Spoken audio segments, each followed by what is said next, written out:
2 सप्टेंबरच्या काळा जी आर रद्द करावा यासाठी नागपुरात सकल महामोर्चा जो आहे ओबीसी बांधवांकडून आहे. या संदर्भात आपल्यासोबत बोलण्यासाठी ओबीसी नेते लक्ष्मण हाके आहेत. काय सांगाल, आज मोर्चाला पण उपस्थित असणार आहेत, काय मागणी एकंदरीत असणार आहे? कारण काळा जी आर आहे तो रद्द व्हावा यासाठी मागणी जी आहे ओबीसी नेत्यांची आहे. महाराष्ट्रामधल्या ओबीसीचं आरक्षण संपवणारा 2 सप्टेंबरचा गव्हर्नमेंट रिझोल्युशन जोपर्यंत रद्द होणार नाही, की जो गव्हर्नमेंट रिझोल्युशन हा संविधान विरोधी आहे, आरक्षणाची झोपडी उद्ध्वस्त करणारा आहे, जो जी आर सुप्रीम कोर्टाच्या निर्णयाचं अवमूल्यन करणारा आहे, जो लोकनियुक्त सरकारनं घेतलेला आहे, या धोरणाच्या विरोधामध्ये, या जी आरच्या विरोधामध्ये हा जी आर जोपर्यंत रद्द होत नाही तोपर्यंत महाराष्ट्रामधल्या ओबीसी आणि भटक्या विमुक्त जाती जमातीच्या लोकांना मी रस्त्यावर उतरवणार.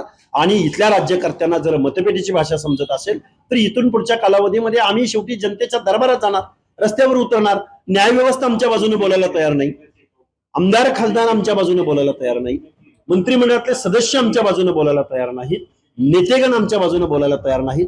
अरे आम्ही या महाराष्ट्रामध्ये राहतो की नाही?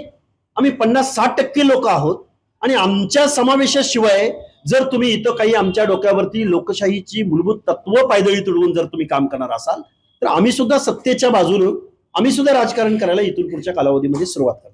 आपण जर बघितलं असेल तर ओबीसी आरक्षणाला कुठेच धक्का लागणार नाही, न्याय प्रविष्ट असं विखे पाटलांनी म्हटलं आणि मनोज जरांगेची त्यांनी तासभर भेट घेतली, चर्चा झाली. कसं बघताय? हे विखे पाटलाच्या डोक्यावर परिणाम झालाय. हा माणूस आता जरांगेची भाषा बोलतोय. या माणसानं पद्धतशीरपणे विसरलाय की तुमच्या 4 पिढ्या राजकारणामध्ये अहिल्यानगर जिल्ह्यामध्ये तुला आम्ही मतं दिली का नाही, पारनेरमध्ये आम्ही आहोत की नाही, आणि तू जर आमचा प्रतिनिधी असशील आणि तू जर आमच्या हक्क अधिकारासंदर्भात हाऊसमध्ये बोलत नसशील, आमच्या विरोधात बोलत असशील, आम्ही तुला मतं द्यायची का नाही द्यायची आम्ही ठरवू. आणि विखे नावाचा माणूस बिनबुडाचा लोटा आहे. हा कधी काँग्रेसमध्ये मंत्री असतो, कधी शिवसेनेत मंत्री असतो, आता भाजपमध्ये मंत्री आहे. तो आहे कुठल्या नक्की विचाराचा? आणि आरक्षणाबद्दलच जर तुझे एवढे निकृष्ट पद्धतीचे विचार असतील तर या माणसाला आम्ही निवडणुकीमध्ये निश्चित जागा दाखवू. आपण जर बघितलं असेल तर आजच्या ओबीसीच्या मोर्चाला विदर्भातील गावखेड्यातील संपूर्ण आहेत जे कार्यकर्ते येणार आहेत. मात्र काँग्रेसचे अनेक नेते आहेत त्या इथे उपस्थित नसणार. नाना पटोले असतील दिग्गज नेते, ते नसणार आहेत. काय कसं बघताय? राहुल गांधी याची निश्चित दखल घेतील.